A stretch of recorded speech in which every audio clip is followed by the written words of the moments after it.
मैत्रिणींनो, व्हिडिओ बनवायचं कारण असं की आत्ताच जस्ट काही दिवसापूर्वी सातारमधील आर्या चव्हाण 13 वर्षाची मुलगी होती मैत्रिणींनो. तिला त्या नराधमानं डोक्यामध्ये अक्षरशः जातं घालून मारलं आणि तिच्यावर अत्याचार केला आणि तिला मारलं. त्या घटना उलटून काहीच दिवस झालेत. तर आत्ता मालेगावमधील डोंगराळ भागातील मुलगी आहे यज्ञा म्हणून. फक्त 3 वर्षाचं बाळ आहे ते मैत्रिणींनो, 3 वर्षाचं बाळ आहे.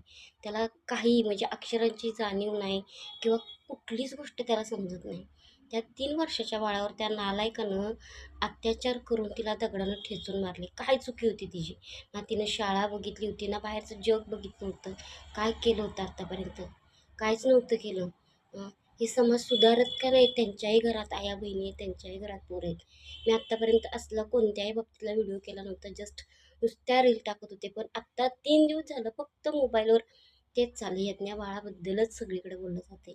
काय त्या बाळाची चुकी होती? हां, ती मुलगी आहे म्हणून तुम्हीच लोकं म्हणतात ना, मुलगी अशी कपडे घालते, तशी कपडे घालते. अरे पण त्या 3 वर्षाच्या बाळानं कसे कपडे घातले पाहिजेत आता? त्याची तरी चुकी काय? सुधारा जरा सुधारा. तुमच्या घरात पण आया बहिणी आहेत, मुली आहेत. हं. छत्रपतींचं शासन जर आत्ता असतं तर कुठल्याच हरामखोराची दिशात नसती झाली, की आता बलात्कार करावा किंवा कुठल्याही मुलीकडे ढुंकून बघावं म्हणून. काय चाललंय हे? काय चाललंय? हं. काय त्या बाळाची चुकी होती?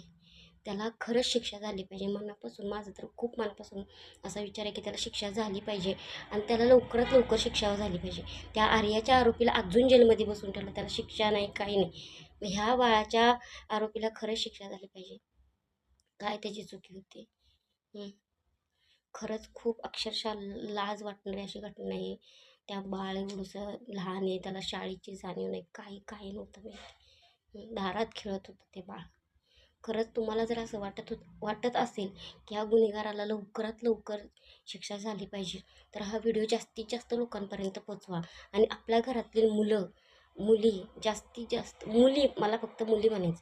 आपल्या घरातील मुली त्यांच्यावर लक्ष ठेवा.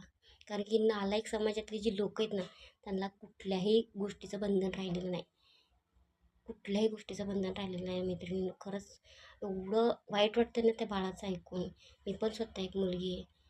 मला खूप वाईट वाटतं त्या बाळाचं. तुम्ही लवकरात लवकर माझं प्रशासनाला मग असं सांगणं आहे, की लवकरात लवकर त्याला तुम्ही शिक्षा द्यावी, नाहीतर त्याला समाजाच्या हवाली करावं.